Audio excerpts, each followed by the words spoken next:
हम मीनू झा प्रणाम करै छी समस्त मिथिलावासी के। एकटा और हम सामा के गीत गाबऽ जा रहल छी। कोशिश करै छी सब गोटे के नीक लागे। संग दऽ रहल श्रीमती ललिता झा। नीक लागत लाइक शेयर जरूर करब। धन्यवाद। जय मिथिला, जय मैथिली।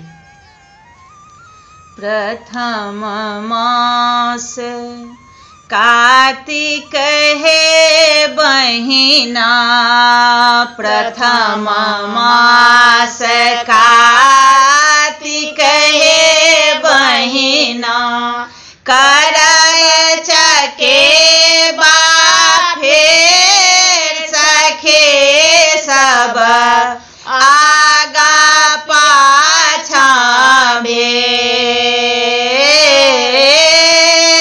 करब चकेबा फेर सखे सब, आगा पाछा भेल।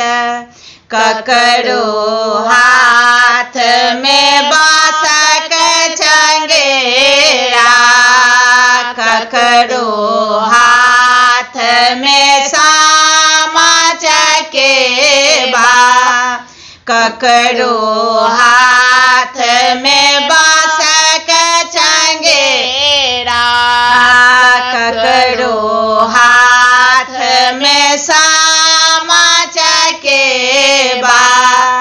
एहन दिन कहियो नहीं बहिना, आइए अवसर भेल सखे सब, करब चकेबा फेर।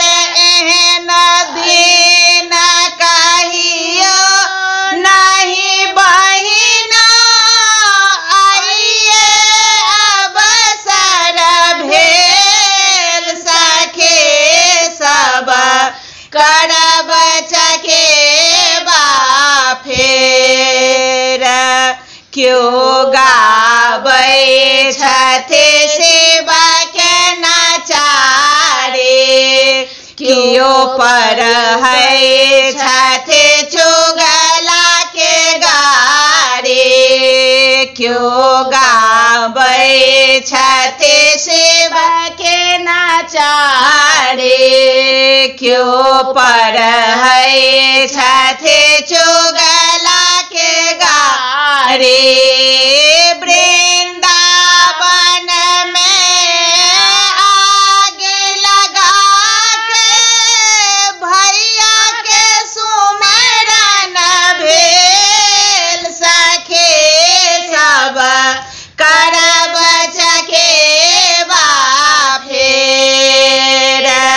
चारू कात बैसल सखे सहेली, बीच में राखल सामा के डाली, चारू कात बैसल सखे सहेली, बीच में